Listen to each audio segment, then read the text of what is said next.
திருவள்ளுவரின் திருமலரடிகளை நன்றாக போற்றி வணங்கி சத்குருநாதரின் பேரருளால் வாய்மை அப்படிங்கிற அதிகாரத்துல நாம இதுவரைக்கும் 2 குறட்பாக்களுக்கான பொருளை பார்த்திருக்கிறோம். 2 குறட்பாக்களுமே நமக்கு சொல்லி கொடுத்தது என்ன அப்படின்னா, மெய்னா என்ன, பொய்னா என்ன, டெபினிஷன் சொல்லியாச்சு. மெய் அப்படிங்கிறது நம்ம ஏதாவது ஒண்ணு நடந்த விஷயத்தை பத்தி தான் பேசுறோம் அப்படின்னா கூட அது அடுத்தவனுக்கு தீங்கு ஏற்படுத்துமா அப்படின்னா அது மெய்யில சேஃப்டி கிடையாது. நான் உண்மை பேசினேன்னு சொல்லிக்க முடியாது. இன்னொருத்தருக்கு தீங்கு விளைவிக்காத பேச்சுதான் நம்ம பேசக்கூடிய பேச்சுகள்லயே வாய்மை அப்படிங்கிற விஷயத்துக்குள்ள வரும். அது என்னதான் நடந்த விஷயமாவே இருந்தாலும் மத்தவனுக்கு அது துன்பத்தை கொடுக்கும் அப்படின்னு சொன்னா அந்த இடத்துல பேசாம இருக்கிறது எவ்வளவோ பெட்டர் அப்படிங்கிறது தான் முதல்ல பார்த்தோம்.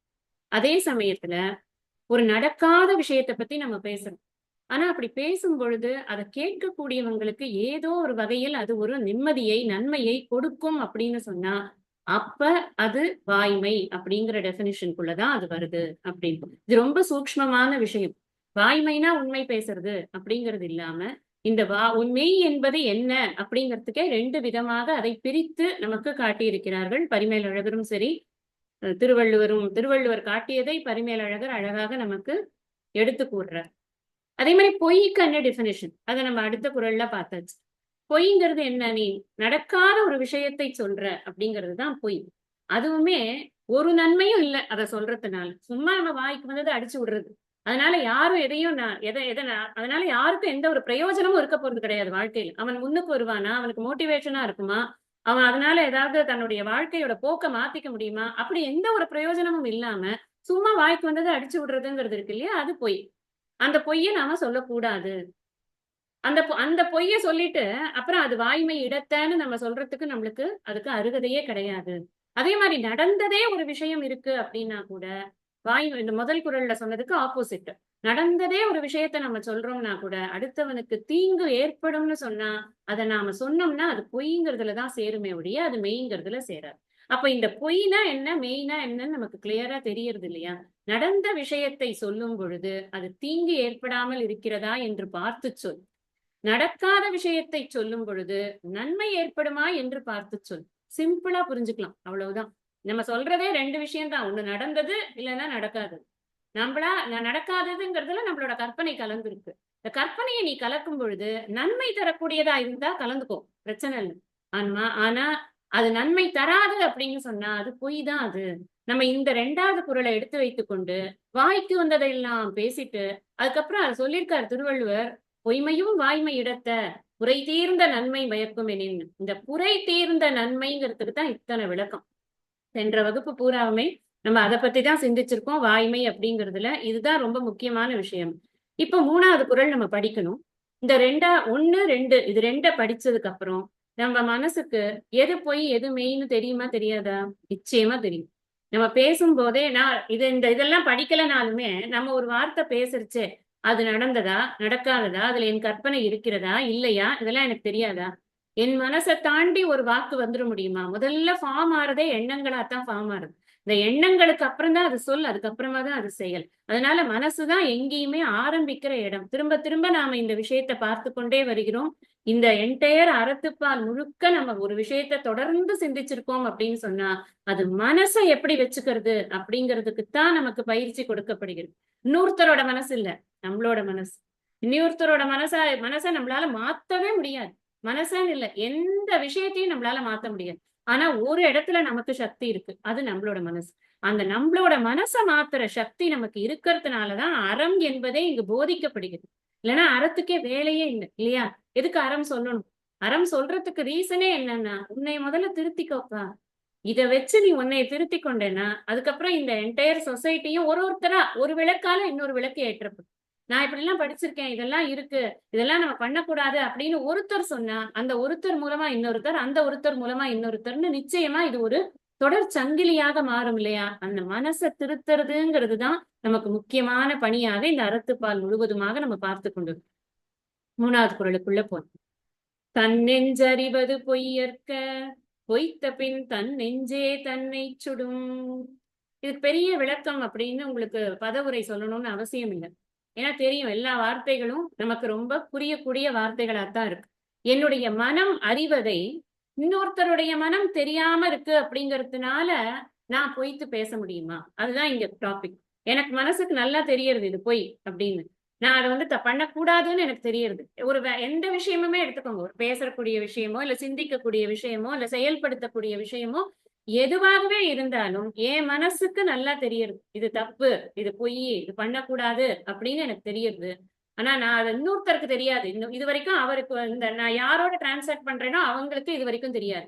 அதனால எனக்கு ஒரு லீவரேஜ் இருக்கா, அதனால எனக்கு ஒரு ப்ரிவிலேஜ் இருக்கா, நான் என்ன வேணா பண்ணலான்னு அப்படின்னா திருவள்ளுவர் சொல்ற, நீ பண்ணனா உனக்கு யார் தண்டனை கொடுப்பான்னா அந்த எதிர்க்க இருக்கிற ஆள் கொடுக்க வேண்டிய அவசியம் இல்லை. ஏன்னா அவருக்கு தெரியாது. ஒரு ஆளுக்கு நல்லா தெரியும். யாருக்கு தெரியும்? உன்னுடைய உள்ளுக்குள்ள இருக்கக்கூடிய மனசாட்சின்னு ஒண்ணு இருக்கே, அதுக்கு டெஃபினட்டா தெரியும். இன்னைக்கு மாடர்ன் லைஃப் ட்ரெண்ட் எப்படி இருக்குன்னா, இந்த வேல்யூஸ் அப்படிங்கிற விஷயம் இருக்கு இல்லையா, பண்புகள் அப்படின்னு. இந்த பண்புகள் எல்லாத்துக்கும் புது புது விளக்கங்கள். இத வந்து நீ விக்டிம வந்து கேட்காத, நீ அவனை கேட்காத, நீ இவனை கேட்காத, நீ விக்டிம கேட்காத அப்படின்னா, அதாவது பொய் சொல்லுவான், அவன் மாட்டிப்பான், அவன் ட்ரக் யூஸ் பண்ணுவான், அவன் மாட்டிப்பான், ஆனா அவனை கேட்காத. ஏன் கேட்க கூடாதுன்னா, அவன் எப்ப அவன் கிட்ட நம்ம போய் கேட்கிறோமோ, எப்ப அவனுடைய அந்த தவறுக்கான காரணத்தை நாம் தோண்டி ஆராய்கிறோமோ, அப்பதான் அந்த தவறுக்கான தீர்வும் நமக்கு கிடைக்கும். ஆனா இன்னைக்கு அது கிடையாது. இன்னைக்கு மாடர்ன் சைக்காலஜி எப்படி இருக்கு அப்படின்னா, எதுக்குமே அப்சசிவ் ஆயிடக்கூடாது. ஒழுக்கம்ங்கிறத ரொம்ப திணிக்காதீங்க, பிள்ளைங்க மேல ரொம்ப திணிக்காதீங்க. இது துறவரவியல்ல சொல்லியிருக்காரு அப்படின்னா கூட, இதுக்கு இங்கேருந்துதான் இருக்கா விதை போட முடியுமான்னா அது முடியாது. ஏன்னா இல்லறத்துல இருந்து விதை போடணும். அதனாலதான் அங்கேருந்து நமக்கு இனியவை கூறல், புறம் கூறாமை, பயனில சொல்லாமை 3 விஷயம் சொல்லியிருக்கார் இல்லறத்துல. இங்க ஒன்னே ஒண்ணுதான் சொல்லியிருக்காரு. அதெல்லாம் ஒழுங்கா பயிற்சி பெற்றால்தான் இந்த வாய்மையில நம்மளால நிற்க முடியும். நான் எப்ப வந்து பொய் பேசுவேன் அப்படின்னா, எப்ப நான் ஒரு விஷயத்த விரிச்சு சொல்லணும்னு நினைக்கிறேனோ அப்ப ஆட்டோமேட்டிக்கா என் கற்பனையில ஏதாவது ஒண்ணு வந்து கலந்துரும். அப்ப அதுல கொஞ்சம் பொய்யும் கலந்துரும். அது தேவையா? அது அவசியம் தானா? அது உண்மை இல்லாததை நான் சொல்லிதான் ஆகணுமா? அதனால பல சொல்ல காமுறுவர் மன்ற சில சொல்லி தேற்றாதார் அப்படின்னு சொன்னேன். ரொம்ப பெருசா சொல்லணும் அப்படின்னு நினைக்கிறது அப்படிங்கறதே முதல்ல தப்பு. என்ன உண்டோ ஒருத்தர்கிட்ட பேசறச்சு, என்ன உண்டோ அதை மாத்திரம் சொல்லணும். முக்கியமாக இங்கு சொல்லப்படுவது எந்த வாழ்வியலில் சொல்லப்பட்டிருக்கு? துறவிக்கான வாழ்வியலில் சொல்லப்பட்டிருக்கு. இதுக்கு முந்தின அதிகாரம் என்ன? கல்லாமை. அதுக்கு முந்தினது கூடா ஒழுக்கம். இந்த இந்த வாய்மையுடைய அடிப்படையே என்ன? எங்கு வாய்மை பொய்த்து போகும்? எங்கு வாய்மை பொய்த்து போகும்னா, எங்கு கூடா ஒழுக்கம் இருக்கிறதோ, எங்கு கல்லாமை எங்க கள்ள எண்ணம் வருகிறதோ, அந்த வஞ்சக எண்ணம் வருகிறதோ, அங்கதான் இந்த வாய்மை பொய்த்து போவதற்கு அதிகமான சான்சஸ் இருக்குங்கிறதுனால இங்க வச்சிருக்காரு. அது ரெண்டுத்துக்கும் அப்புறமான பரிமேல் அழகர் அழகா நமக்கு பாயிரம் காட்டினார். அப்ப நமக்கு என்ன புரியுறது அப்படின்னு சொன்னா, அதிகமா விரிச்சு பேசுறது, அதிகமா ஒருத்தர்கிட்ட வந்து டிரான்சாக்ட் பண்றது, இதெல்லாம் துறவு வாழ்க்கைக்கு கேடு. இது தேவையற்ற விஷயம். எதுக்கு வந்தாங்க துறவு வாழ்க்கைக்கு? எதுக்கு வந்தாங்க? நல்லா எல்லாரோடையும் ஜாலியா கலகலகலகலன்னு பழகிட்டு கொண்டு இருப்பதற்காக துறவு வாழ்க்கைக்கு வந்தார்களா? இல்லை. அவர்கள் தன்னுள் மூழ்கி தன்னை தேடுவதற்காக வந்தவர்கள். அப்ப எதை டூலா வச்சு கொண்டு தேடுறார்கள்? திரும்ப திரும்ப நம்ம இந்த விஷயத்தையும் சிந்தனை பண்ணிருக்கோம். மன ஏவ மனுஷியானாம் காரணம் பந்த மோட்ச யோகம். இந்த மனசுதான் டூல். எத்தனை புஸ்தகம் இருந்தா என்ன? புஸ்தகமா வச்சிருக்கலாம், அடுக்கி அடுக்கி வச்சிருக்கலாம், எடுத்து எடுத்து படிக்கலாம். படிக்கிறது மனசுல ஏறணுமா வேண்டாமா? அதுக்கு மனசு ஒரு அவகாசம் கொடுக்கணுமா வேண்டாமா? என் மனசு அதுக்கு அவைலபிள். நான் போன தடவையும் சொன்னேன், அவைலபிலிட்டி ஆஃப் மைண்ட் தான் இங்க பேச்சு. என் மனசு அவைலபிளா இருக்கணும். என் மனசுல கொஞ்சம் இடம் கூட இருக்கு இதெல்லாம் கேட்டுக்கிறதுக்கு. ஆனா அதை ஏற்றுக்கொள்வதற்கான பக்குவமானது என் மனசுக்கு இல்லைன்னு சொன்னா அது என்ன ஆகும் அப்படின்னா, அது எல்லா விதமான தீய எண்ணங்களும் அதுக்குள்ள உக்காந்துருக்கு, மண்டி கிடக்கிறது அப்படின்னா நல்லதெல்லாம் போடுறதுக்கு அதுல இடமே இருக்காது. ஃபர்ஸ்ட் இந்த டீ கப்பை வந்து காலி பண்ணணும். அப்பதான் அடுத்தது ஏதாவது விட முடியும். இப்ப நல்ல எண்ணங்கள், நல்ல விஷயங்களை அவன் படிப்பதற்காகவும், தன்னை பற்றி அறிவதற்காகவும், இந்த உலகை பற்றி அறிவதற்காகவும், தான் எதற்காக வந்தோம், தன்னுடைய வந்த வரவின் நோக்கம் என்ன, இதையெல்லாம் தெரிஞ்சு கொள்வதற்காக ஒருவன் தன்னுடைய வாழ்க்கையில் ஒரு முக்கியமான டெசிஷன் எடுத்து துறவை ஏற்றுக்கொள்கிறான்.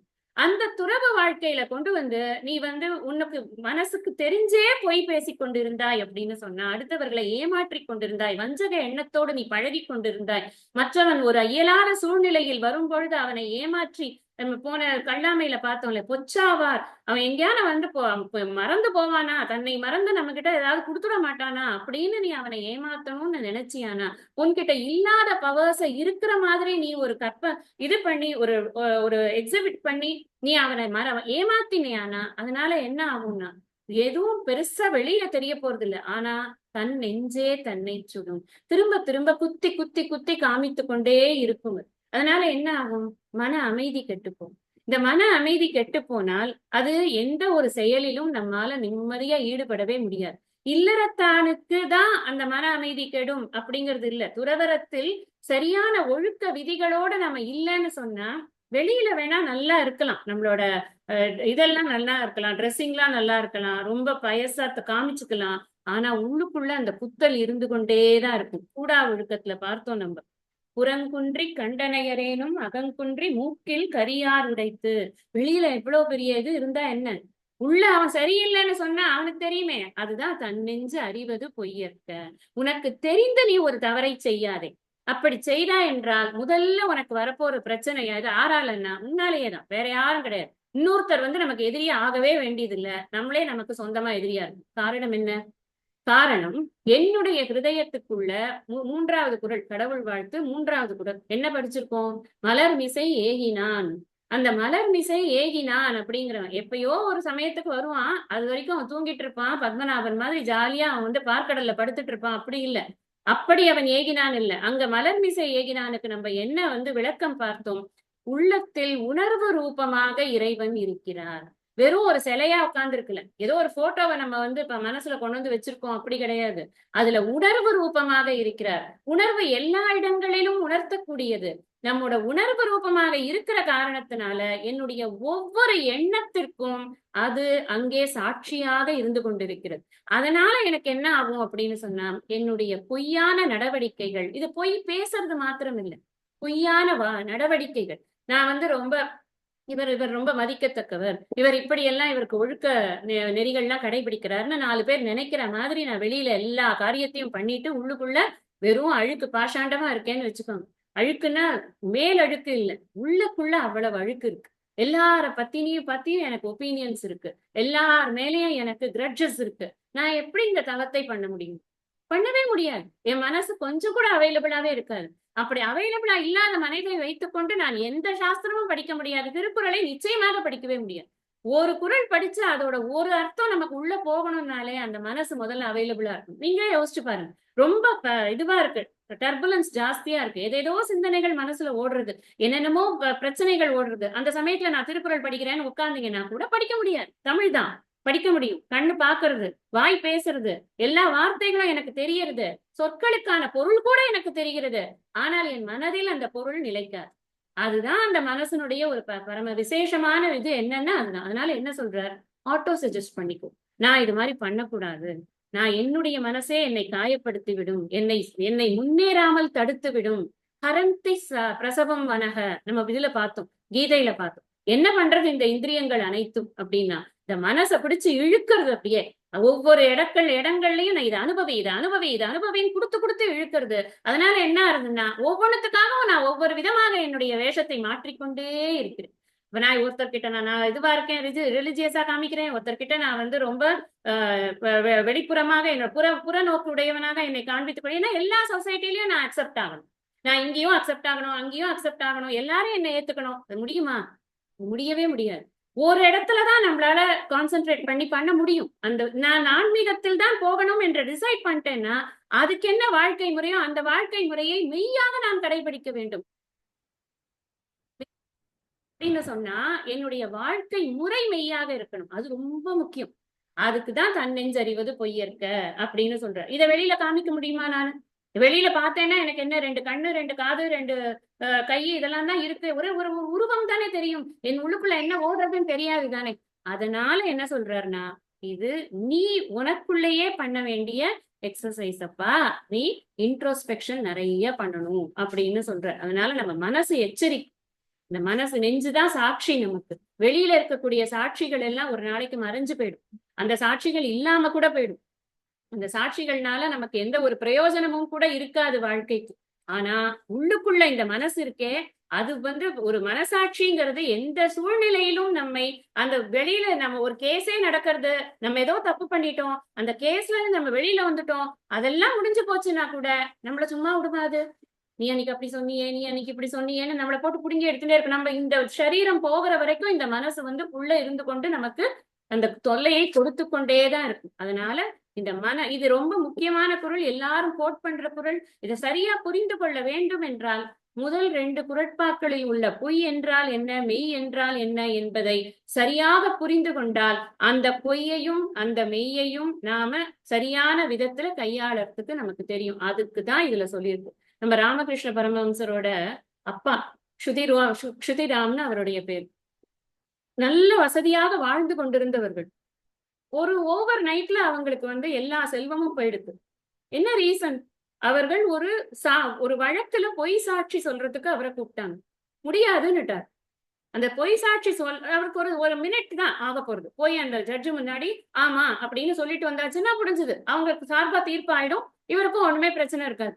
ஆனா அந்த பொய் சாட்சி சொல்ல மாட்டேன்னு ஒரு முடிவு எடுத்தார். அதுக்கப்புறம் அவர்களுடைய வாழ்க்கை நிலைமை எப்படி எல்லாம் மாறித்து. நீங்க ராமகிருஷ்ண பரமஹம்சரோட கதையை படிச்சா தெரியும். எவ்வளவு செல்வத்தோடு இருந்து கொண்டிருந்தவர்கள் அதற்கப்புறம் அத்தனை செல்வத்தையும் இழந்து, ஹரிச்சந்திரன் கதை எல்லாருமே அப்படிதான். இந்த பொய்யே சொல்லக்கூடாது அப்படின்னு வாழக்கூடியவர்கள் எல்லோருக்குமே வரக்கூடிய மிகப்பெரிய சேலஞ்ச் என்னன்னா இந்த சொசைட்டிய நம்ம ஃபேஸ் பண்றதுதான். ஆனா அதுக்கு பயந்து கொண்டு நமக்கு நம்மளை ஏமாத்திக்கணும் அப்படிங்கிற அர்த்தம் கிடையாதுங்கிற திருவள்ளுவர். அவங்க எப்படி இருந்தாலும் சரி, நம்ம இதுல பார்த்தோமே இப்போ பூதங்கள் 5ம் அகத்தே நகும். ஆறாவது பார்த்து சிரிக்கிறான். நான் சொல்றேன், வஞ்ச மனத்தான் படிற்றொழுக்கம் பூதங்கள் 5ம் அகத்தே நகும். வெளியில இருந்து யாரும் சிரிக்கவே வேண்டாம், இவன் பொய்யன், இவன் பித்தலாட்டக்காரன் அப்படின்னு. அதெல்லாம் 2ஆம் பட்சம், அதெல்லாம் அப்புறமா நடக்கக்கூடிய விஷயங்கள். ஆனா முதல்ல யார் நம்மள தண்டிக்கிறாங்க? நம்மளோட மனசேதான் முதல்ல தண்டிக்கிறது அப்படிங்கிறது. அதுல இருந்து முதல்ல நம்மள காப்பாத்திக்கணும். அடுத்தது பார்க்கலாம். உள்ளத்தால் பொய்யாது ஒழுகின் உலகத்தார் உள்ளத்துள் எல்லாம் உளன். இப்ப உலகத்தார் உள்ளத்துள் எல்லாம் உளன், உள்ளத்தால் பொய்யாது ஒழுகின். எப்ப நீ உலகத்தாருடைய உள்ளத்துள் எல்லாம் இருப்பாய் அப்படின்னா, உனக்கு தெரிஞ்சு, உன்னுடைய மனசாட்சிக்கு தெரிஞ்சு நீ எந்த ஒரு பொய்யையும் சொல்லாமல் நீ உள்ளது உள்ளபடி பேசி வாழ்ந்தாய் அப்படின்னு சொன்னா உலகத்தார்னு சொன்னா என் பக்கத்து வீடு, என் எதிர்த்த வீடு, என் மாடி பிளாட்டு, அவங்கெல்லாம் இல்ல. அவங்களாவும் இருக்கலாம். ஆனா இங்க டெபினிஷன் என்ன அப்படின்னு சொன்னா, உலகம் என்பது உயர்ந்தோர் மேட்டே. நம்ம நிறைய தடவை இதை படிச்சிருக்கோம். உலகம் அப்படின்னு சொல்லியாச்சுனாலே அறத்தாலும் பண்பாலும் சிறந்தவர்கள் யாரோ அவர்களே உலகம். ஏன்னா இது ஒரு பண்பு. இந்த பண்பை நான் கடைபிடிக்கிறேங்கிறத யாருக்கு புரியும்? இந்த பண்பு கடைபிடிக்கிறவங்களுக்கு தான் புரியும். யாரோ ஒருத்தருக்கு இது புரியாது. அவர்கள் கடைபிடித்துக் கொண்டிருப்பவர்களுடைய மனதில் இவங்க இப்படி இருக்காங்களே, இவங்க கொஞ்சம் கூட பொய் சொல்லாம இருக்காங்களே, உள்ளது உள்ளபடி நடந்துக்கிறாங்களே அப்படிங்கிற ஒரு எண்ணமானது அவர்களுடைய மனதில் வரணும். அப்பதான் நம்ம எல்லாருடைய மனசுலயும் நிறைஞ்சு இருக்க முடியும். நம்ம புகழ் அதிகாரத்திலேயே பார்த்தோம், எப்பொழுது நம்முடைய பெயர் நிறைஞ்சு இருக்கும் இங்க அப்படின்னு சொன்னா, யாருடைய மனதுல நிறைஞ்சு இருக்கணும்னா இந்த உயர்ந்தவர்களுடைய மனதில் நம்முடைய பெயரானது எப்பொழுதும் நீடு வாழ்ந்து கொண்டு இருக்க வேண்டும். இது முதல் அதிகாரத்திலேயே பாக்குறோம், நீடு வாழ்வார். இந்த நீடு வாழ்வார்ங்கிறதெல்லாம் என்ன அர்த்தம்? அதுக்கு நீடு வாழ்வார்னா 120 வயசு வாழ்வாரு, 200 வயசு வாழ்வாரு, அவருக்கு இந்த கின்னஸ் ரெக்கார்ட் பண்ணுவாரு, அப்படி இல்லை.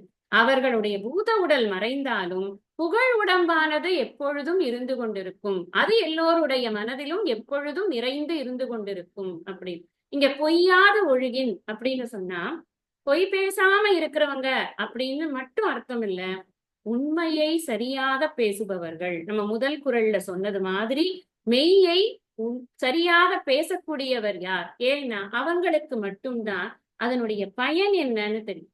உண்மை பேசுறதுடைய பயன் என்ன? உண்மை பேசுவது என்பது ஒரு அறம். அந்த அறத்தின் பயன் என்ன? அறத்தான் வருவதே இன்பம்.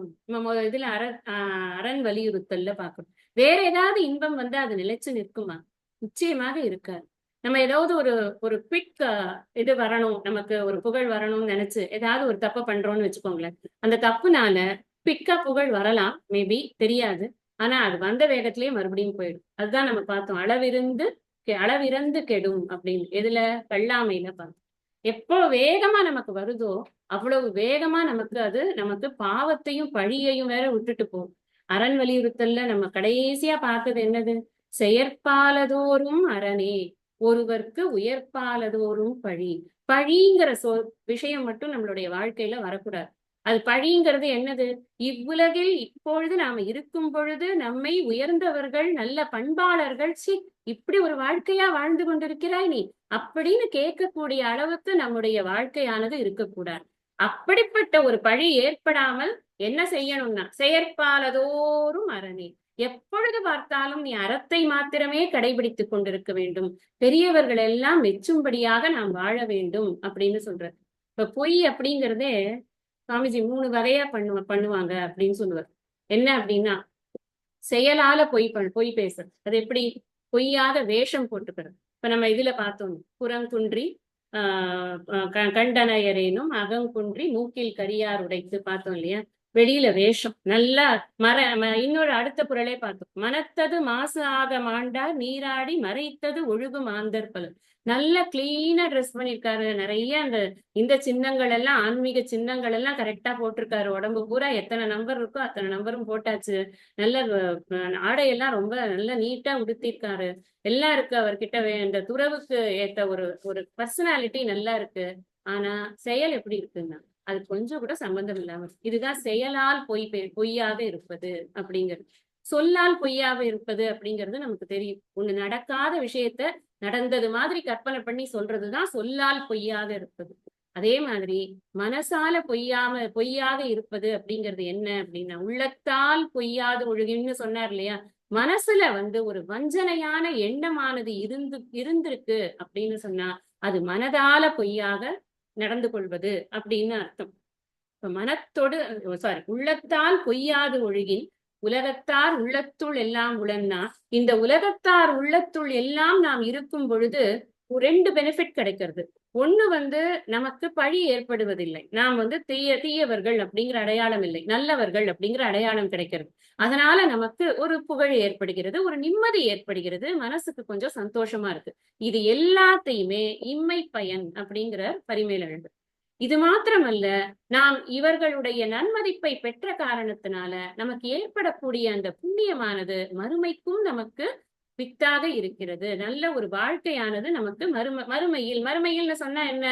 நம்ம தேவலோகத்துக்கு போலாம், பித்ருலோகத்துக்கு போலாம், எங்க போய் என்ன சரீரம் நமக்கு கிடைக்கிறதோ அந்த சரீரத்துல நாம் இன்பங்களை அனுபவித்துக் கொண்டு இருக்க போகுது.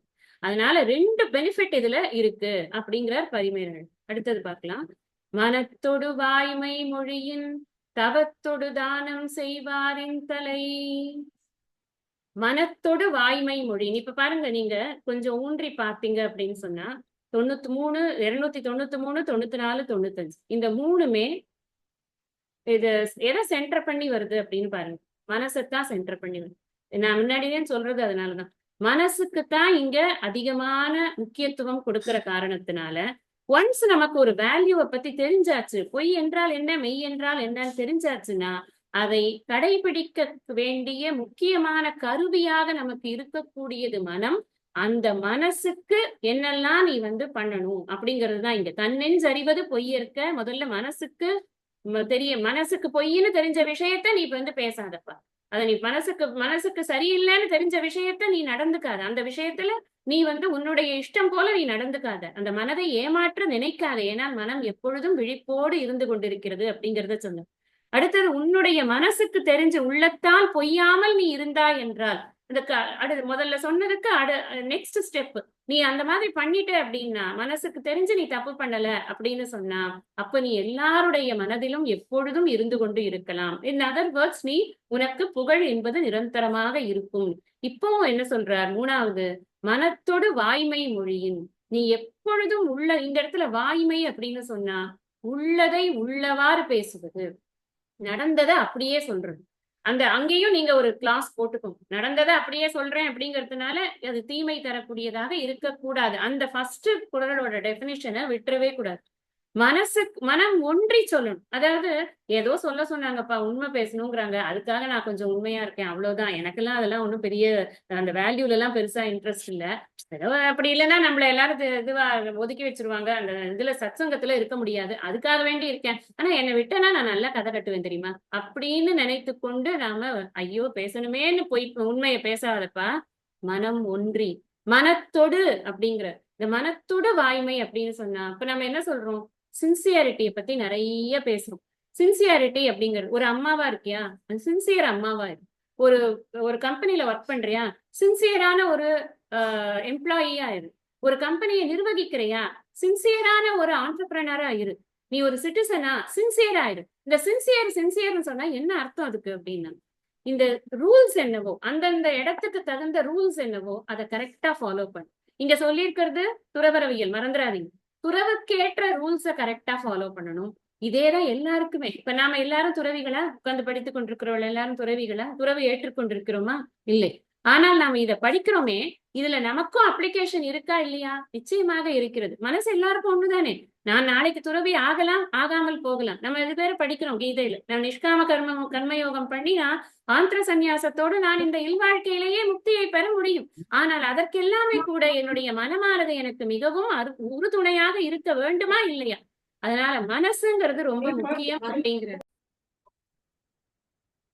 அதனால உள்ள ஒண்ணு வைத்துக்கொண்டு வெளியில ஒரு விதமாக வேஷம் போடுவதோ, உள்ளே ஒன்று நினைத்து கொண்டு வெளியில வேற விதமாக பேசுவதோ நமக்கு அது நிச்சயமாக நம்முடைய பாதையில் அது பெரும் தடையாகத்தான் இருக்கும். ஆர்ஜவம்னு ஒரு இது இருக்கு. ஆர்ஜவம்ங்கிறது என்ன அப்படின்னா, மனம், மொழி, செயல் எல்லாம் ஒரு நேர்கோட்டுல இருக்கணும். இது ஒரு முக்கியமான பண்பாக இந்த முக்தி பாதையில் இருக்கக்கூடியவர்களுக்காக ஸ்பெசிபிக்கா சொல்லப்படுது. அது அவங்களுக்கு மட்டும்தானா அப்படின்னு நம்ம எடுத்துக்க வேண்டியது இல்லை. ஒரு மனிதனாக பிறந்தான் அப்படின்னு சொன்னா மனசு, வாக்கு, செயல் எல்லாத்துக்கும் ஒரு நியாயம் இருக்கணும், ஒரு நேர்மை இருக்கணும். அதுக்குதான் நம்ம இதுக்கு ஆதாரமா தான் அங்க நம்ம நடுவு நிலைமைங்கிறத படிக்கிறோம். நடுவு நிலைமையோட கான்செப்ட் என்ன? நீ நேர்மையாக இரு, நீ அந்த நின்ற சாயாத, சமன் செய்து சீர்தூக்கும் கோல் போல் ஒரு பால் கோடாமை சான்றோர்கணி, அந்த சைடு சாஞ்சிராத, அதுக்கேத்த மாதிரி நடிக்காத. இங்க அதை பழகி கொண்டே இருந்தான். அப்படி நடிப்பதை பழகி கொண்டே இருந்தான்னு சொன்னா அவன் இந்த வாழ்க்கைக்கு வரும் பொழுது அவனால் அவனுடைய வாழ்க்கைக்கு உண்மையாக இருக்க முடியாது. அதனால நம்ம விரும்பணும், இந்த வேல்யூவை நான் கடைபிடிக்கணும் அப்படின்னு. அதுக்குதான் இந்த மனத்தொடு வாய்மை மொழி. எனக்கு விருப்பம் இல்லாம நான் ஒரு வேல்யூவை கடைபிடிக்க முயற்சி செய்வது என்பது முடியவே முடியாத விஷயம். அப்படி முயற்சி செய்தாலும் அது ஃபெயிலியரா தான் போகும். எங்கேயான கண்ணா பின்னான்னு மாட்டிக்கணும். முன்னாடியே நம்ம பார்த்தோம், பொய் சொல்லதான் நம்ம நிறைய மெனக்கிடணும். ஒரு உண்மை பேசுவதற்கு நம்ம ரொம்ப மெனக்கிடவே வேண்டியதில்லை. உள்ளது உள்ளபடி சொல்லிட்டு போறோம். நமக்கு ஒரே ஒரு விஷயத்தை தான் பார்க்க போறோம். அதை சொல்லும் பொழுது அது யாருக்காவது தீங்கு நேருமா நேராதா அதை மட்டும்தான் வேலிடேட் பண்ண போறோம். இல்ல நேரும்னு நினைச்சோம்னா பேச மாட்டோம், அவ்வளவுதான். அதுக்காக நான் இல்ல நேரும் ஆனாலும் நான் இதை உங்களுக்கு சொல்லி வைக்கிறேன் அப்படின்னு சொல்ல மாட்டேன். அப்படி சொன்னா அதுக்கு அர்த்தம் என்ன? போய் பேசுறதாதான். அந்த உண்மையை பேசலனாவது அட்லீஸ்ட் அர்த்தமாக இருக்கும். அதனால மனத்தோடு வாய்மை மொழியின். சரி, இதுல என்ன தவத்தோட தானம் செய்வாரின் தலைங்கிறாரே அப்படின்னா என்ன அர்த்தம் அப்படின்னு, அதாவது 2 வாழ்க்கை முறைய சொல்றோம். ஒண்ணு இல்லற வாழ்க்கை முறை, இன்னொன்று துறவற வாழ்க்கை முறை. இந்த இல்லற வாழ்க்கை முறையினுடைய லட்சணம் என்ன? இல்லறத்தான் அப்படின்னு சொன்னா அதுக்கு என்ன சொல்லியிருக்கார் திருவள்ளுவர்? 3வது குறள்ல முதல் 3 குறளுமே அதை பத்தி தான் சொல்றாரு. முக்கியமா எல்லாத்தையும் கம்பரைஸ் பண்ணி பார்க்கணும் அப்படின்னு சொன்னா, தென்புலத்தார் தெய்வம் விருந்து ஒக்கல் தான் என்றாங்கி ஐம்புலத்தார் ஓம்பல் தலைப்பார். இவ மொத்தமாவே இந்த இல்லறத்தானுடைய கடமைகள் அப்படின்னு எடுத்து பார்க்கும் பொழுது அவனுக்கு முக்கியமான ஒரு கடமையாக எதை சொல்லப்பட்டிருக்கிறது? தானம்ங்கிறது இல்லறத்தானுடைய கடமை. இந்த தானம் அப்படிங்கிறத அவனுடைய கடமை, அது அவனுடைய லட்சணமாக இருக்கிறது. நல்ல தானம் பண்ணி தன்னுடைய செல்வங்களை எல்லாத்தையும் நல்லா அனுபவிச்சு உற்றார் உறவினர் எல்லாருக்கும் நல்லா செஞ்சு உலகத்திற்கும் நன்றாக செய்து ஒப்புரவு அறிந்து அவன் நிறைய ஈகையும் செய்ததுக்கு அப்புறமா தான் அவனுக்கு புகழ் என்ற நிலையை அவன் அடைகிறான்னு நம்ம இந்த ஜேர்னில நம்ம பார்த்திருக்கோம். அப்ப அவனுடைய முக்கியமான இது என்னன்னா இல்ல தானம் அப்படிங்கிறது. நல்ல தானம் பண்றான், அவன்கிட்ட இருக்கிற செல்வத்து மேல அவனுக்கு ஒரு மமகாரம் இல்ல, அது என்னுடையது என்ற எண்ணம் இல்லைன்னு சொன்னா அவனை ஒரு நல்ல இல்லறத்தான் அப்படின்னு சொல்றோம். இங்க துறவரம் அப்படின்னு சொன்னா யார் நல்ல துறவின்னு எப்படி நம்ம சொல்லுவோம் அப்படின்னு சொன்னா அதுக்கு என்ன லட்சணம், துறவிக்கு என்ன லட்சணம் அப்படின்னு சொன்னா துறவி இந்த தவம் செய்வதில் அவன் எவ்வளவு தீவிரம் காட்டுகிறான். தவம் செய்வது அப்படின்னா கண்ணை மூடிட்டு ஒரு இடத்துல இப்படி உட்கார்ந்து இருக்கிறது அப்படி இல்லை. வாழ்க்கை முறையே தவ முறையாக இருக்கணும். அதைத்தான் நம்ம பார்த்தோம், தவம் அதிகாரத்திலேயே பார்க்கிறோம். நம்ம எப்படி இருக்கணும்? அந்த தவம் என்பது என்னுடைய மனதை தூய்மைப்படுத்துவதாக இருக்கணும், என்னுடைய மனதை ஒருமுகப்படுத்துவதாக இருக்கணும். ஆகாரத்துல நியமம் வேணும், நான் செயல்பாடுகள்ல நியமம் வேணும், என் வாழ்க்கை முறையும் நான் செய்யக்கூடிய செயல்களும் ஒத்து இருக்க வேண்டும். அப்படி ஒத்து இருந்தால் மட்டும்தான் அந்த தவ வாழ்க்கையானது எனக்கு என்னுடைய முக்திக்கு ஹெல்ப் பண்ற மாதிரி இருக்கும். அப்படி இல்லைன்னா இங்க முதல் இதுவே என்ன போட்டார், இது துறவரவியல்ல அருள் உடைமை அப்படின்னு போட்டிருக்கு. நான் என்ன சொன்னேன், இந்த அருள் உடைமைய நான் எங்க ஃபாலோ பண்ணணும்னா முதல்ல என் பிளேட்ல ஃபாலோ பண்ணணும். புலால் மறுத்தல் அப்படின்னு சொன்னேன். இந்த அருள் உடைமைங்கிறதோடைய எக்ஸ்டென்ஷன் என்ன அப்படின்னா, இன்னொரு உயிருக்கு தீங்கு நினைக்காமல் இருப்பது, அந்த தனக்கு ஏற்படக்கூடிய துன்பத்தை பொறுத்து கொள்வது. அதுக்கு பேருதான் நோன்பு அப்படின்னு சொல்றோம். அந்த நோன்பு அப்படிங்கிறது தான் தவத்தினுடைய அடையாளம் அல்லது லட்சணம். நீங்க இப்ப இல்லறத்தானுக்கு என்ன லட்சணம் பார்த்தோம்? நோற்பாரின் நோன்மை உடைத்து அப்படின்னு நம்ம இல் வாழ்க்கையிலேயே நம்ம ஒண்ணு பார்த்திருக்கோம். ஒரு இது குறள்ல இருக்கு. அதுல என்ன நம்ம பார்த்தோம்? நோற்பார்னு சொன்னா தவம் இயற்றுபவர்கள் அப்படின்னு பார்த்தோமா இல்லையா? அதனால தவம் அப்படின்னு சொன்னா அதனுடைய லட்சணம் என்னன்னு சொன்னா நோன்பு இருப்பது. நோன்பு இருப்பதுன்னா இட் இன்க்ளூட்ஸ் எவ்ரிதிங். நம்ம ஆகாரத்தை நியமம் பண்ணிக்கிறது, பேச்சை நியமம் பண்ணிக்கிறது, நம்ம பார்க்கிற விஷயங்கள் 5 புலன்களையும் கட்டுப்படுத்தி வைத்துக் கொள்வது, இந்த ஞானேந்திரியங்களையும் கர்மேந்திரியங்களையும் முறையாக நாம் பயன்படுத்துவது, அதன் மூலமாக நாம நியாயமான தர்மமான இன்பங்களை மட்டும் அனுபவிப்பது, அந்த இன்பங்களுக்கும் ஆசைப்படாமல் இருப்பது, இப்படி நிறைய விஷயங்களை நம்ம தவத்துல ஏற்கனவே பார்த்துட்டோம். ஜஸ்ட் உங்களுக்கு ரிமைண்ட் பண்றேன். இப்ப நோன்பு அப்படிங்கிறது தான் அங்க தவத்தினுடைய இது. இங்க என்ன சொல்ற, தவத்தோடு தானம் செய்வாரின் தலை. செய்வாரின் அப்படின்னு போட்டா அவர்களை காட்டிலும் மேலானவர்கள். யாருப்பா அவங்க?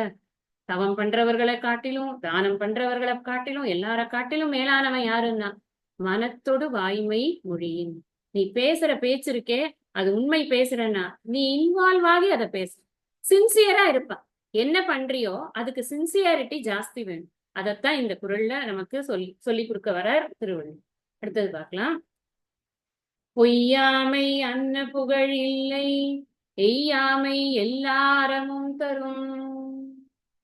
இங்க புகழ் இல்லை அப்படின்னு சொல்றார். பொய்யாமை அன்ன, இதுக்கெல்லாம் அர்த்தம் தெரியும். பொய்யாமை, பொய் பேசாமல் இருப்பதற்கு, அன்ன அப்படின்னா அதுக்கு நிகரான புகழ் இல்லை. இந்த இடத்துல புகழ் இல்லைன்னா, புகழ்னா ஃபேம் அப்படின்னு அர்த்தம் இல்லை, புகழ் காரணம் இல்லை.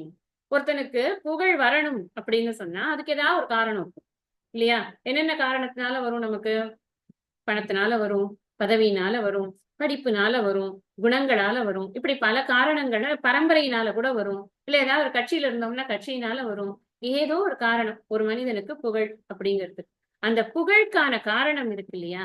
அதுல இருக்கிறதுலயே பெஸ்ட் காரணம், இந்த காரணத்தினால இவன் புகழ் அடைந்தான்னா அந்த புகழ் நல்ல புகழப்பா அப்படின்னு சொன்னான்னா அது பொய்யாமையினால் அவனுக்கு வரக்கூடிய புகழ் அப்படின்னு சொல்றார் திருவள்ளுவர்.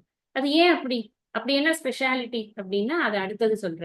எல்லா அறமும் தரும். அந்த புகழானது எல்லா அறமும் தரும். நடுவுல எய்யாமைன்னு ஒரு விஷயத்த சொல்ற. இந்த எய்யாமைன்னு சொன்னா என்ன? இது எல்லாத்துக்கும் உங்களுக்கு அர்த்தம் புரிஞ்சிருக்கும். இப்ப நான் சொன்னதுக்கு எல்லாத்துக்கும். புகழ்னு ஒருத்தனுக்கு வரணும்னா அதுக்கு ஒரு காரணம் இருக்கணும். இருக்கிறதுலயே பெஸ்ட் காரணம் எது ஒருத்தனோட புகழுக்குன்னா? பொய்யாமை தான்ப்பா பெஸ்ட் காரணம். சரி, அது அவனுக்கு எல்லா அறமும் தரும். இந்த இடத்துல அறம் அப்படின்னு சொன்னா எல்லா புண்ணியங்களும் தரும்னு அர்த்தம். அறம் அப்படிங்கிறதுக்கு தர்மம், தர்மமான வாழ்க்கை முறை, இப்படி சடங்குகள், சம்பிரதாயங்கள், இப்படி நிறைய விஷயங்களுக்கு நம்ம அர்த்தம் பார்த்திருக்கோம் அறம்ங்கிற விஷயத்த. ஒரு அர்த்தம் என்ன? புண்ணியம். இந்த எல்லா புண்ணியமும் அவனுக்கு இந்த பொய்யாமை என்ற ஒன்றே தந்துவிடும். அதனால அது ஒண்ணு அவன் கடைபிடிச்சான்னா போறோம், மத்தது எதுவும் கடைபிடிக்கலனாலும் பரவாயில்ல, அவன் உண்மையாக இருந்தால் போறோம் அப்படிங்கிறது. அப்ப இந்த உண்மை அப்படிங்கிறதுல இந்த எய்யாமை அப்படின்னா என்ன அர்த்தம் அப்படின்னா, இப்ப எய்துதல் அப்படி ஒரு விஷயத்த அடையணும் அப்படின்னா அதுக்கு கொஞ்சம் முயற்சி பண்ணும், கொஞ்சம் வருத்தணும், உடல் வருத்தணும். இப்ப நம்ம முன்னாடி இதுல என்ன சொன்ன, முன்னாடி குறள்ல தானம் தவம் 2 விஷயத்த சொன்னோம். இப்ப இல்லறத்துல சில இந்த தானம் பண்ணணும்னு வச்சுக்கோங்களேன். நான் இல்லறத்துல புகழ் அடையணும், எனக்கு தானம் வேணும், தானம் பண்ணணும். தானம் பண்ணணும்னா என்ன? பக்கத்து வீட்டுக்காரர் இருக்கிறத எடுத்து கொடுக்க முடியுமா? நான் சம்பாதிச்சிருக்கணும், என்கிட்ட அந்த பொருள் இருக்கணும். நான் அந்த பொருளுக்கு வந்து ஓனரா இருக்கணும். அதுக்கப்புறம் தான் நான் அதை தானமே பண்ணுவேன். அப்ப எனக்கு வந்து அது பொருள் ஈட்டுவது என்பது எனக்கு ஒரு வேலை, கடமை. அந்த கடமைக்காக நான் உடல் வருத்தி உழைக்க வேண்டும். சம்டைம்ஸ் மனம் வருந்தியும் அந்த பொருளை ஈட்ட வேண்டிய யாருக்கு நிறைய பேர்கிட்ட நம்ம அட்ஜஸ்ட் பண்றோம், பேசுறோம், வைக்கிறோம். எல்லா விஷயங்களும் காம்ப்ரமைஸ்ல தான் வாழ்க்கையே ஓடிட்டு இருக்கு. எப்படியோ பணத்தை சம்பாதிக்கிறோம். அந்த பணத்தை தர்மமான முறையில எல்லாம் இருந்தாலுமே கூட அப்படி பணத்தை சம்பாதிச்சு அதுக்கப்புறம் அதை தானம் பண்ணி நான் வந்து ஒரு புகழை அடைவது அப்படிங்கிறது இந்த இல்லறத்துல புகழ் அடையிறதுங்கிறதுக்கு கொஞ்சம் இது பண்ண வேண்டியது. தானம் பண்ணுவது புகழடைகிறதுன்னு இல்ல, தானம் பண்ணுவதற்கு கொஞ்சம் நம்ம மெனக்கிட வேண்டியது, உடல் வருத்தி மெனக்கிட வேண்டியது. சரி, அப்ப துறவு ரொம்ப ஈஸியா, தவம் ரொம்ப ஈஸியானா அது இன்னும் அதிகமா இருக்கு. நோன்புங்கிறது இப்பதான் பார்த்தோம். நம்ம நோன்புக்கான விஷயங்கள் எல்லாம் பார்த்தோம். காலையில இருந்து ராத்திரி வரைக்கும் நீ பட்னி கடை அப்படின்னு சொன்னா, நானா அதுக்குதான் மனத்தொடு அப்படிங்கிற வார்த்தை அங்கேயும் பொருந்தும். நான் மனத்தோட பண்ணினேன்னா அது விரதம். நான் மனத்தோட பண்ணாம யாராவது ஒருத்தர் எனக்கு சோறே போடாம வச்சிருக்காங்கன்னு வச்சுக்கோங்களேன், அது பேர் பட்னி. நான் பட்னியா இருக்கேன்னு அர்த்தம். ஆனா நானே அதை விரும்பி பண்ணினேன் அப்படின்னு சொன்னா அதுக்கு பேர் விரதம் இருக்கேன்னு அர்த்தம். ஆனா அப்படி விரும்பி பண்ணினாலும் விரும்பாம பண்ணினாலும் என்னுடைய உடல் வருந்துவது என்பது உறுதிதான். அப்போ இந்த உடல் வருந்தி அந்த நோன்பு அப்படிங்கிறதுல எனக்கு உடலும் வருந்தி என் மனமும் கொஞ்சம் இதுபட்டு கொஞ்சம் டைட்டன் பண்ண வேண்டியிருக்கு. மனசை என்ன பண்ண வேண்டியிருக்கு, வெளியில எல்லாம் போகக்கூடாது. மனசு என்ன ஆசை, அங்க பாக்கணும், இங்க பாக்கணும், அந்த ஊருக்கு போகணும், இந்த இடத்துக்கு போகணும், யார்கிட்டயாவது பேசணும், போன் போட்டு பேசணும், இல்லைன்னா நேர போயாவது பேசணும், ஏதாவது புறம்படும், அப்படிலாம் மனசுக்கு ஆசை இருக்கு. நான் தவம் பண்ணும்போது என்ன சொல்றேன், ஒன்னும் பண்ணக்கூடாது, தப்சிப் கபர்தார், கம்முன்னு உட்கார், நான் சொல்ற வேலையை பண்ணு நீ அப்படின்னு நம்ம ஜபத்தை கொடுத்துடுறோம், இல்லைன்னா ஸ்லோகத்தை கொடுத்துடுறோம், எதையாவது ஒண்ணு சாண்ட் பண்ணிட்டே இருக்க வைக்கிறோம். இதெல்லாம் மனசுக்கு பிடிச்சா பண்ணும். முதல்ல ஆரம்பத்துல பயங்கரமா முரண்டு பண்ணும். அப்புறம் அதை நம்ம வந்து டேம் பண்ணி அதை கொண்டு வர வேண்டியிருக்கு. அப்ப நம்ம எவ்வளவு வேலை பண்றோம் அதுக்கு. இதெல்லாம் பண்ணி நம்ம என்ன இதெல்லாம் எதுக்காக பண்றோம்னா மறுமைக்காக பண்றோம். இல்லறத்தில் ஒருவன் ஒழுங்காக வாழ்ந்தான், வையத்துள் வாழ்வாங்கு வாழ்பவன் வானுரையும் தெய்வத்துள் வைக்கப்படும். முறையான இல்லறத்தை ஒருவன் நடத்தினான் என்றால் அவனுக்கு வானுரையும் தெய்வத்துள் வைக்கப்படும்னு ஒரு ஸ்டேட்டஸ் ஒண்ணு கொடுக்கிறார். அதே மாதிரிதான் யான் எனது எனும் செருக்கறுப்பார் வானோர்க்கும் உயர்ந்த உலகம் புகும். இவ்வளவு கஷ்டமும் எதுக்கப்பா படுற நீ, இவ்வளவு கஷ்டமும் என்னுடைய மறுமைக்காக நான் படுகிறேன். ஒரு மறுமை என்பது எனக்கு இப்படி இருக்க வேண்டும்னு நான் தீர்மானம் பண்ணிக்கிறேன், அதனால நான் அப்ப இந்த மறுமைக்கு எனக்கு எடுத்துட்டு போகிற என்ன மறுமைக்கு அழைத்து போவதற்கு என்னிடம் என்ன இருக்கிறது, நான் எதை வந்து எக்ஸ்சேஞ்சா கொடுக்குறேன், நான் என்னுடைய புண்ணியம் தான். முன்னாடியே நம்ம அரண் வலியுறுத்தலையே பார்த்தோம். எனக்கு நான் இந்த உடலை விடும் பொழுது நான் செய்த புண்ணியம், நான் செய்த பாவம், நான் கற்ற கல்வி, இது மூணைத்தான் நான் எடுத்துட்டு போக முடியும். வேற ஒன்னும் எடுத்துட்டு போக முடியும். Nothing allowed. அப்ப இது மூணு எனக்கு கூட வருதா இல்லையா? அப்ப நான் எதை அதிகமா சேர்த்து வைக்கணும்னா அறத்தை அதிகமாக சேர்த்து வைக்கணும், புண்ணியத்தை அதிகமாக சேர்த்து வைக்கணும். அந்த புண்ணியம் இதாலதான்ப்பா கிடைக்குது அப்படிங்கிறது. பொய்யாமை அன்ன புகழ். அந்த புண்ணியம் எல்லாம் உனக்கு இந்த ஒரே ஒரு குவாலிட்டியை நீ வந்து ஃபாலோ பண்ணு, வேற ஒன்னும் நீ பண்ண வேண்டாம்.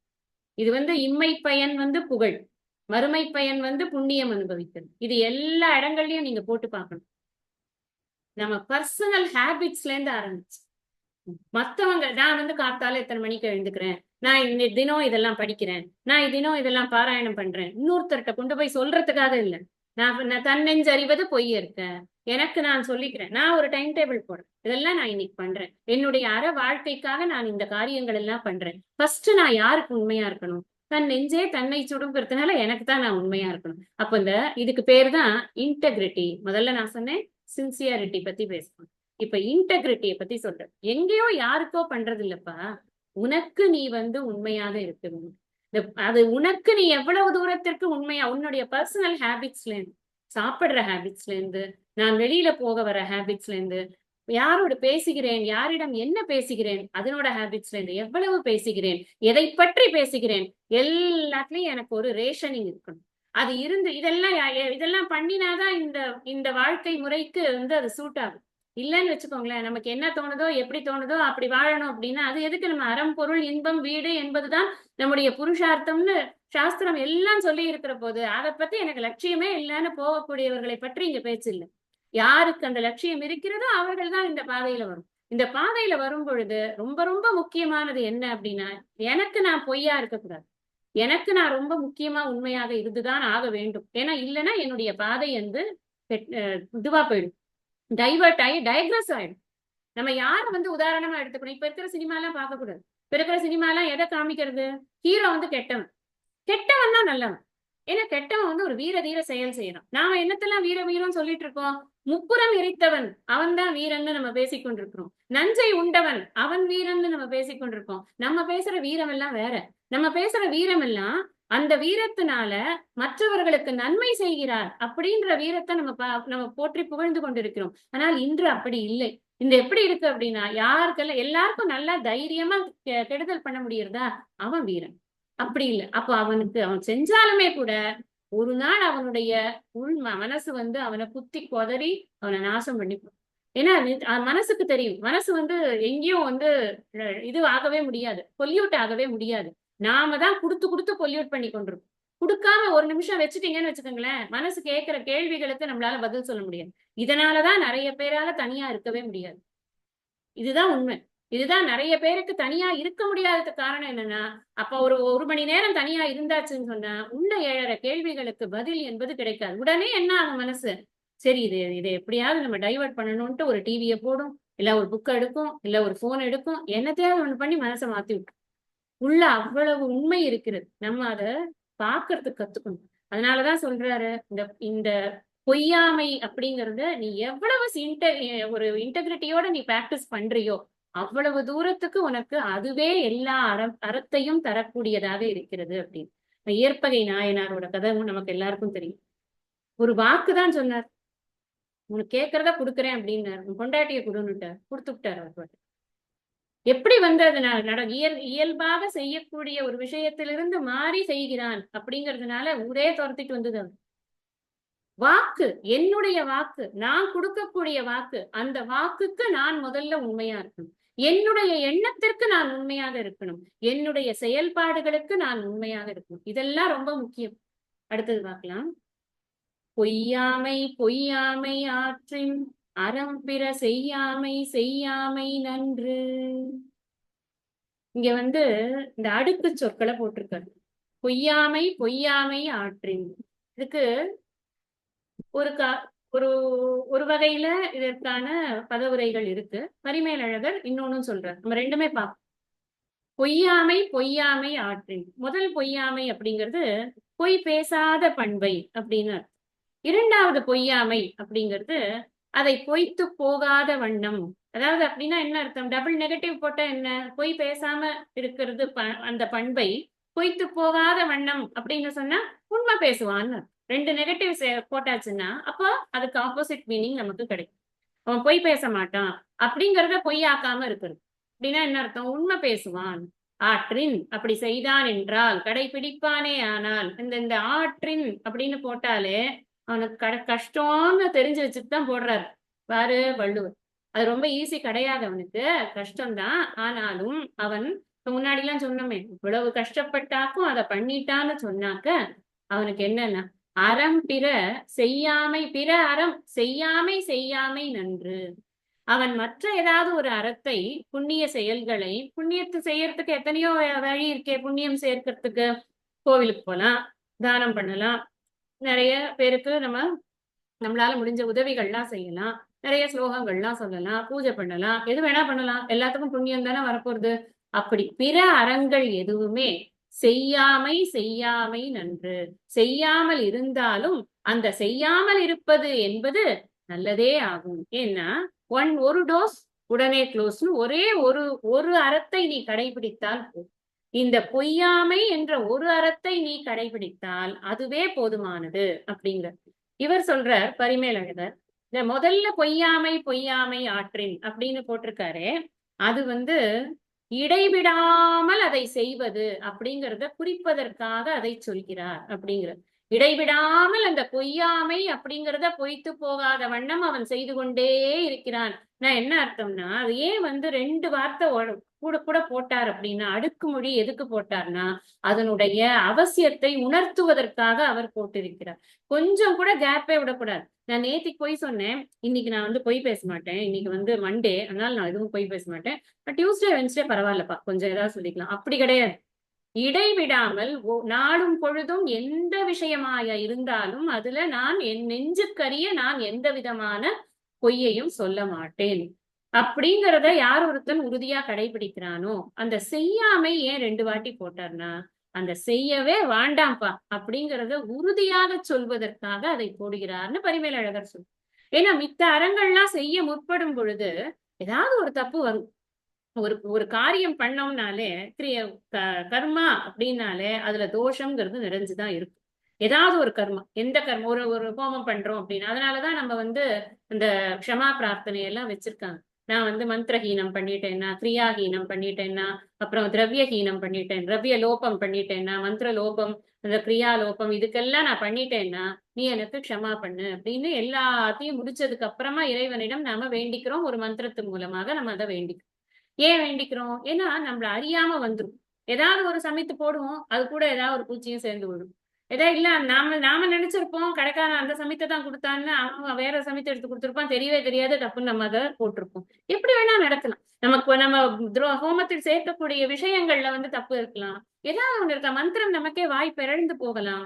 எத்தனையோ நடக்கிறது. நான் எங்க வீட்டுல ஒரு தடவை ஒரு கிரகப்பிரவேசம் பண்ணும்போது ஒரு ஹோமத்துல எல்லா நவகிரக ஹோமம் பண்ணும்போது நானும் பார்த்துட்டே இருந்தேன் ஃபுல்லா என்னெல்லாம் சொல்றாங்கன்னு சொல்லிட்டு சுக்கிரனை விட்டாங்க. நானும் சரி இது எப்படி சுக்கிரன் இந்த இதுக்கு அப்புறம் எல்லாமே வரணும் அப்படின்னு அவரும் கவனிக்கல, யாருமே கவனிக்கல. இந்த முக்கியமா சொல்றவரும் கவனிக்கல, கூட சொல்றவங்களும் கவனிக்கல. அவங்க முடிச்சதுக்கு அப்புறம் நான் போய் கேட்டேன், இன்னும் முடிக்கிறது ஹோமம் ஆகுதி கொடுக்கல. அப்ப நான் போய் கேட்டேன் சுக்கிரன் விட்டல அப்படின்னு.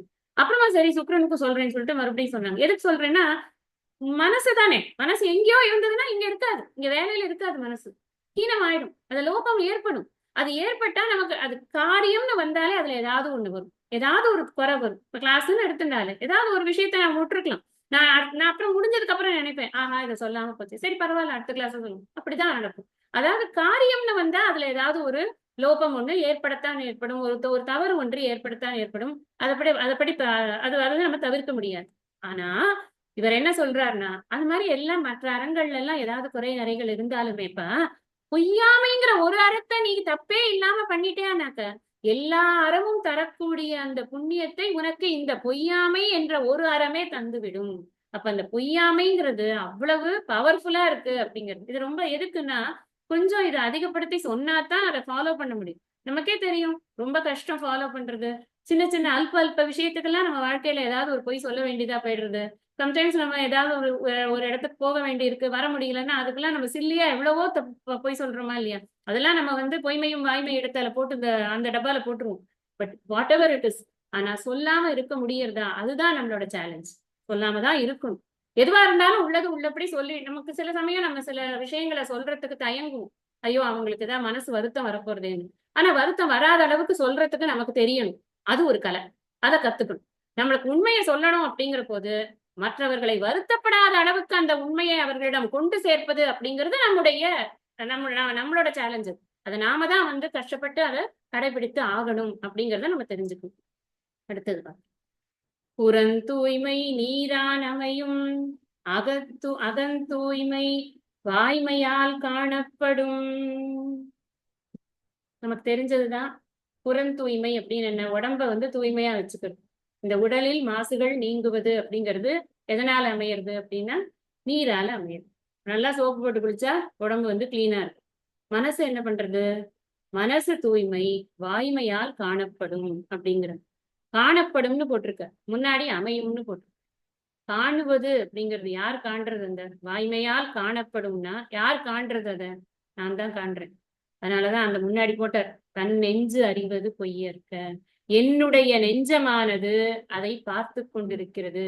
தூய்மையா இருக்கா தூய்மையா இல்லையாங்கிறது என்னுடைய நெஞ்சமானது மனத்தது மாசு ஆக மாண்டார் நீராடி மறைந்து ஒழுகு மாந்தர் பலர் ஒப்பிடுத.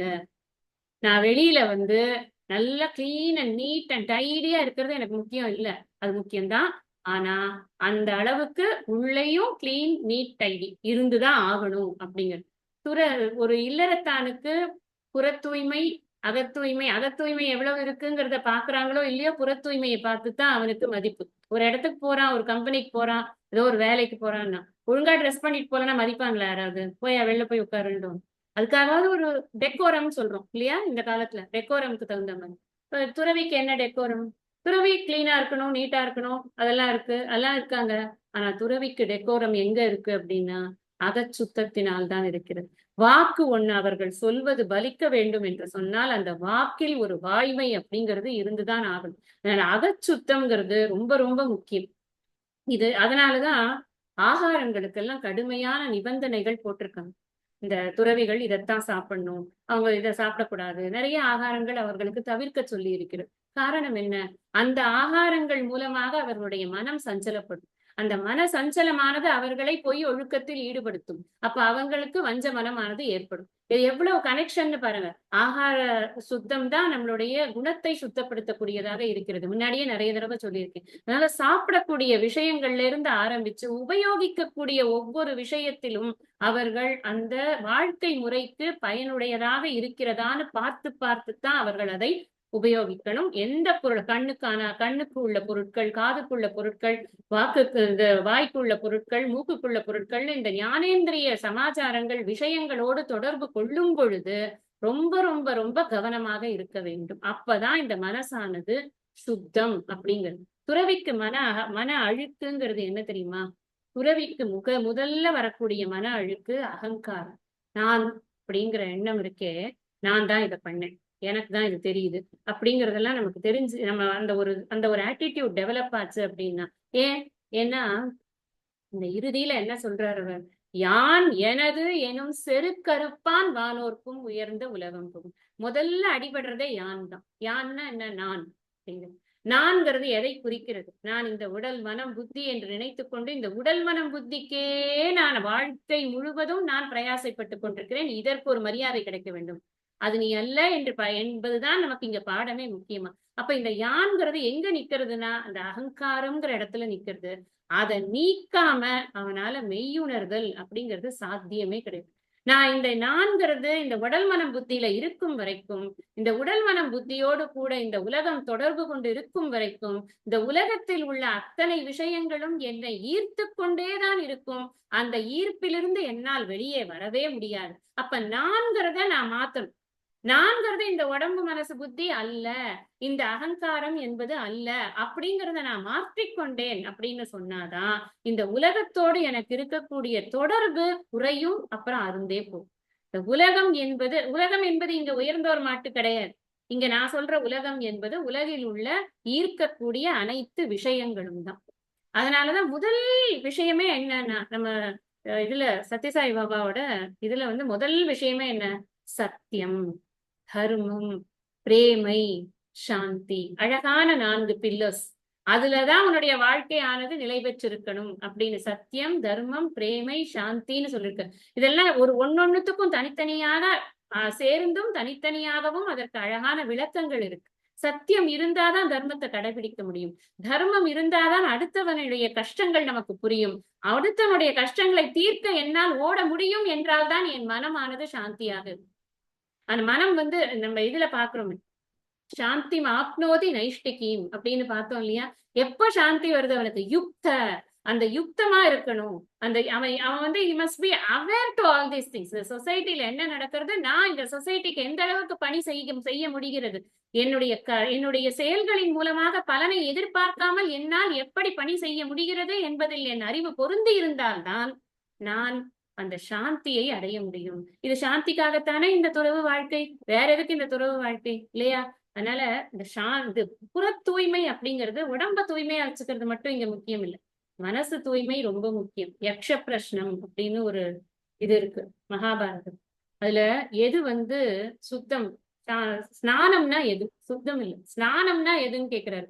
ஸ்நானம் அப்படின்னா மனோமல தியாக, அதான் பதில். மனோமல தியாக அப்படின்னா என்ன? மனம், அதுல இருக்கக்கூடிய மலம், மனசுல இருக்கக்கூடிய மலம்ங்கிறது என்ன? ஃபர்ஸ்ட் மலம் அறியாமை, அகங்காரம், காமக்ரோதாதிகள். இது எல்லாம் நீங்கினா மட்டும்தான் இப்ப நாம படித்துக் கொண்டிருக்கிற இந்த 5வது அத்தியாயத்தினுடைய முக்கியமான விஷயங்கள் எல்லாம் இதன் அடிப்படையில் தான் நம்ம படித்துக் கொண்டிருக்கோம். இப்ப இதெல்லாம் நீங்கியது அப்படின்னாதான் நமக்கு புற தூய்மை இருக்கட்டும், அகத்தூய்மை என்பது இந்த வாய்மை என்ற ஒரு பண்பினால் மட்டும்தான் நமக்கு ஏற்படும். அடுத்த குறள் பார்க்கலாம். எல்லா விளக்கும் விளக்கல்ல, சான்றோர்க்கு பொய்யா விளக்கே விளக்கு. எல்லா விளக்கும் அப்படின்னு சொன்னா இங்க விளக்கு அப்படிங்கிறது 3 வகையான விளக்குகள் சொல்லப்படுகிறது. என்னன்னா சூரியன், சந்திரன், அக்னி. இந்த 3 என்ன பண்றது அப்படின்னா இருள் எங்கெல்லாம் இருக்கோ அந்த இருளை நீக்குகிறது. இரவில் இருக்கக்கூடிய இருளை நீக்கி மெல்லிய வெளிச்சம் தரக்கூடியது சந்திரன். பகலில் இருக்கக்கூடிய இருளை நீக்கி நன்றாக வெளிச்சம் தரக்கூடியது சூரியன். அதே மாதிரி இந்த அக்னிங்கிறது எந்த இடத்துல இருள் இருந்தாலும் அந்த ஒரு சிறு அக்னி பொறியானது அந்த இடத்தில் உள்ள இருளை நீக்குகிறது. அப்படிங்கிறதுனால இது 3மே இருளை நீக்குகிறது அப்படின்னு. இதெல்லாம் சான்றோரை பொறுத்தன வரைக்கும் இதெல்லாம் விளக்கே அல்ல. இதெல்லாம் ஒரு விளக்குறது அப்படிங்கிறது கிடையாதுப்பா. பொய்யா விளக்கே விளக்கு. பொய் பேசாமல் இருக்கக்கூடிய நம்முடைய மனம் இருக்கிறதே, அந்த மனத்துல பொய் பேசாமல் இருக்க இருக்க என்ன ஆகுறதுன்னா அந்த அக இருள் இருக்கு. அக இருள்ங்கிறது என்னது? அறியாமை. இந்த அறியாமையானது நீக்கி அந்த மெய்யறிவை ஒளிர்விக்கக்கூடிய சக்தி எதுக்கு இருக்கு அப்படின்னா இந்த பொய்யாமை அப்படிங்கிறதுக்கு தான் இருக்கு. பொய் பேசாமை அப்படிங்கிற சிறப்பான அந்த பண்பு இருக்கு இல்லையா, அந்த பண்புக்கு மட்டும்தான் அந்த சக்தி இருக்கு. வெளியில இருட்டு போனா என்ன, இருட்டு இருந்தா எனக்கு என்ன, எனக்கு உள்ள இருக்கிற இருட்டு முதல்ல போகணும். நான் எதுக்கு இந்த உலகத்துக்கு வந்திருக்கேன், என்னோட பர்பஸே என்னன்னா இந்த உள்ள இருக்கிற இருட்டை நான் நீக்கியே ஆகணும். ஏன்னா இந்த அறியாமைங்கிறது மீண்டும் மீண்டும் எனக்கு பிறவிக்கு காரணமாக இருக்கிறது. இது பெரும் வஞ்சனையை செய்கிறது. அதனால இதை முதல்ல நான் ஓட்டணும். இந்த உலகத்துக்கு ஒளி தரக்கூடியதெல்லாம் இருக்கட்டும், ஆனால் அதெல்லாம் உண்மையான விளக்கு அல்ல. உண்மையான விளக்கு எது? இங்க சான்றோர்னு சொன்னா நன்கு படித்தவர்கள் அல்ல. இங்க சான்றோர்கள் சொன்னா துறவிகள் அப்படின்னு. துறவிகளை பொறுத்தின வரைக்கும் நம்ம இப்ப towards the end of the அதிகாரம் வரும். அப்போ அவர் இப்ப சம்மரைஸ் பண்ணி ஆகணும். துறவிக்கு என்னப்பா விளக்கு?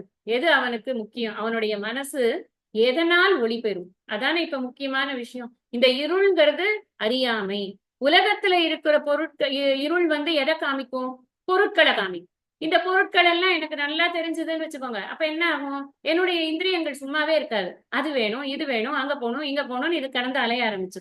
ஆனா உள்ள இருக்கக்கூடிய இருட்டுல அந்த இருட்டுங்கிறது விலகிட்டு அப்படின்னு சொன்னா எனக்கு எது தெரிகிறது அப்படின்னா எனக்கு ஸ்வயம் ஜோதியாக இருக்கக்கூடிய என்னை நானே தரிசிக்கிறேன். மலர்மிசை ஏகிதான் உணர்வு ரூபமாக இருக்கக்கூடிய அந்த இறையை நான் தரிசிக்க முடிகிறது. அதுதான் என்னுடைய வாழ்க்கையின் பயன். அப்படிங்கிறப்போ எது பெரிய பயன்? ரெண்டுத்தையும் சராசுல வச்சோம்னா உலகத்துல இருக்கிற பொருள் எல்லாம் வாங்கிக்கலாம், நல்லா ஹாப்பியா ஜாலியா இருக்கலாம். அது நல்ல பயனா? இல்லை, என்னை நான் உணர்வது எதுவுமே இல்லாமல் என்னால் நிறைவாக இருக்க முடியும், எதுவுமே இல்லாமல் என்னால் ஆனந்தத்தை உணர முடியுங்கிற அந்த அறிவு எனக்கு ஒரு சந்தோஷத்தை கொடுக்குமா? பொருள் வைத்துக் கொண்டிருக்கிறது சந்தோஷத்தை கொடுக்குமா? பொருளே இல்லாமலும் நான் நிம்மதியாக இருக்க முடியும் என்ற அறிவு எனக்கு சந்தோஷத்தை கொடுக்குமா? அறிவுதான் சந்தோஷம். நம்ம மாத்தி ஒரு யோசனையே நமக்கு வர வேண்டாம். எவ்வளவு பொருள் வேணா இருக்கட்டும். நான் இப்பதான் உங்களுக்கு கீதா கிளாஸ்ல சொன்னேன், 10 கோடி ரூபாய் இருக்கட்டும், எவ்வளவு ரூபாய் வேணா இருக்கட்டும், இந்த உலகத்துல இருக்கிற எல்லா பொருளும் உன் காலடியில கொட்டுறேன்னு சொல்ல நிம்மதியெல்லாம் இருக்க முடியவே முடியாது. It's not at all possible. அதுக்கு மேல என்ன நினைக்கிறேன், இந்த 7 ஜாடி கதை தான். ராமகிருஷ்ண பரமஹம்சர் சொல்லியிருக்காருல்ல, 7 ஜாடிக்குல அந்த 7வது ஜாடியோட கழுத்து வரைக்கும் இருக்கிற அந்த அந்த பொன் காயின்ஸை இன்னொரு ஒப்பறத்துக்கு அவன் அந்த உலகம் பூரா சுத்தி வேலை பார்த்து அவன் ஆளெல்லாம் தேஞ்சு ஓடா போய் அதை நிரப்ப முடியாதுங்கிறது அதுக்கப்புறம் புரிஞ்சு கொண்டான். முடியாது. பொருளால் என்னுடைய வாழ்க்கையில் இன்பத்தை கொண்டு வரவே முடியாது.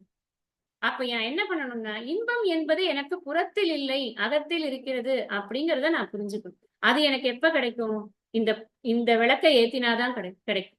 விளக்கினை ஏற்றி வெளியை அறிமின். வெளியை அறிமின்னா என்ன? எது எங்கும் நீக்கமர நிறைந்திருக்கிறதோ அதை அறிவாயாக. அது விளக்கின் முன்னே வேதனை மாறும்.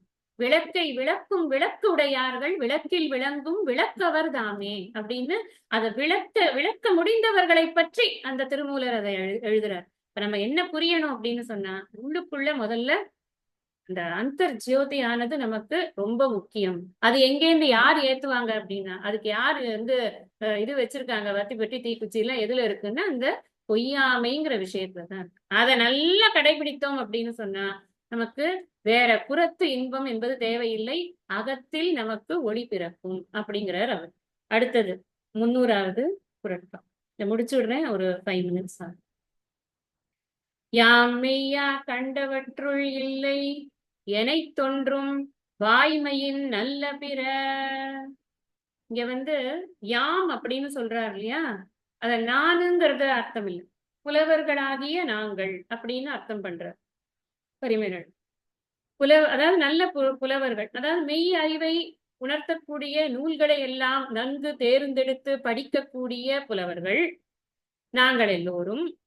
இந்த மெய்ப்பொருளை உணர்த்தக்கூடிய நூல்களை எல்லாம் கற்று அறிந்த வகையில் மெய்யா கண்டவற்றுள் வாய்மையின், வாய்மைன்னா என்ன, உள்ளது உள்ளவாறு உரைக்கும் உண்மை அப்படிங்கிற அந்த பண்பு இருக்கே, அந்த பண்பை எனைத்தொன்றும் நல்ல பிற இல்லை, அந்த பண்பை காட்டிலும் எந்த வகையிலையும் சிறப்பான வேற ஒரு பண்பானது இல்லை.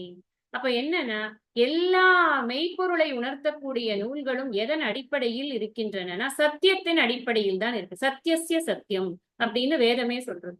சத்தியமேவ ஜெயத்தே, இதெல்லாம் நம்ம இன்ட்ரோலயே பார்த்துட்டோம்.